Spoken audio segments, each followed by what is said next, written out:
Ingatan niyo yan, ah. Dahan-dahan. Marla, saan mo dadali ng statwa? May papakitaan lang ako kliyente. Babalik din ako mamayang gabi. Are you alright? Oo naman.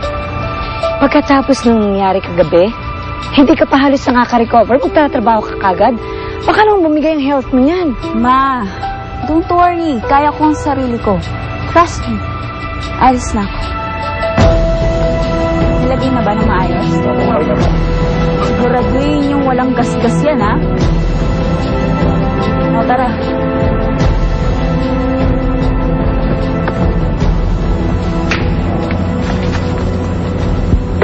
Ito yung sinasabi ko sa yung negosyo namin ni Marla.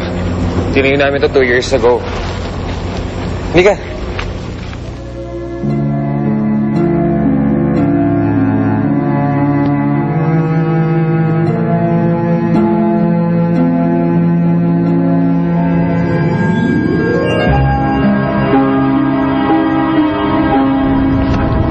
Ilapag niyo na dito.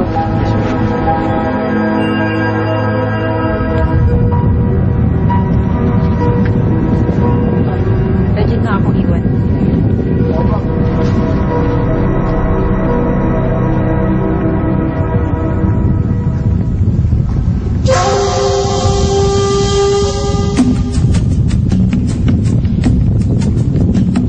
Dito dati nakatanim ang mahiwagang puno na ginamit ko para uwitin ka.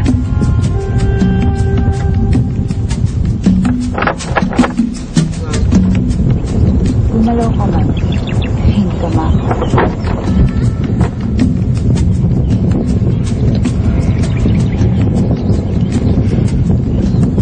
Dito lang ako. Tunan ko lahat ng makikita ko sa'yo. Okay ka lang ba? Okay lang po, sir. Pwede ba? Huwag mo na akong tinatawag na sir. Saka please, huwag mo na akong pinapo. Pero kasi... Gusto ko maging magkaibigan tayo. Okay?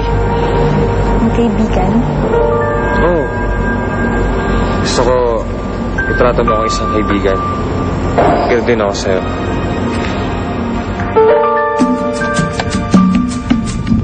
Ba't hindi ka gumagalaw?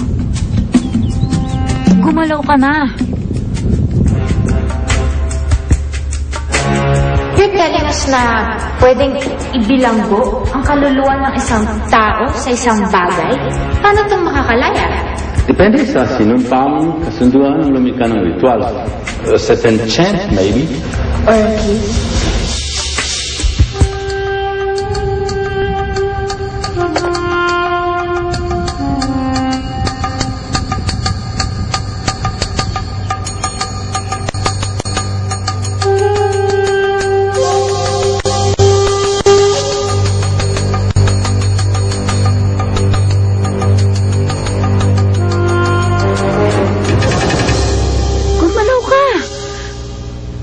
Lahat na ginawa ko eh. Ano ba sinabi ng gumalaw ka eh?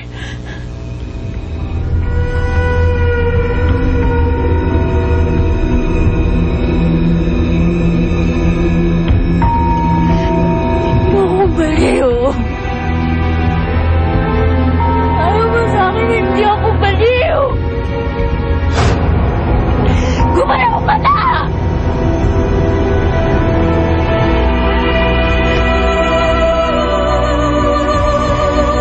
Gumalaw ka na!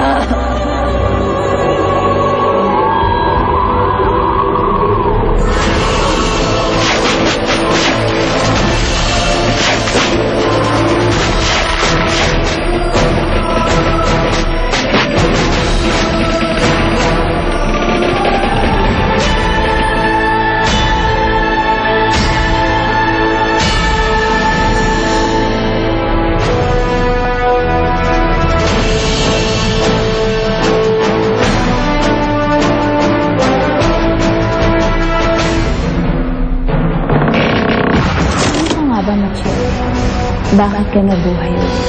Kailangan kong malaman ang sagot. Nangako ka sa kanya na oras na magawa niya yung pinapagawa mo sa kanya, bibigyan mo ulit siya ng chance. Basta sa akin lang, gusto ko maging malalim yung pagiging magkaibigan natin. Hindi naman siguro masama yun, di ba? Nagpaparamdam na siya sa'yo. Gusto ka niyang ligawan. Ang akala niya, seryoso talaga si Sanders sa kanya. Don't worry, ma'am. Tatapusin ko na ang plantasya ng Roselang yan. Alam mo kung saan matatagpuan ang aking mahal. Nasaan siya ginaya? Wala na siya. Matagal na siyang patay. Hindi ako naniniwala sa'yo. Kailangan mo magpaliwanag sa akin. Lalo mo lang pinatunayan na isa kang kalaban.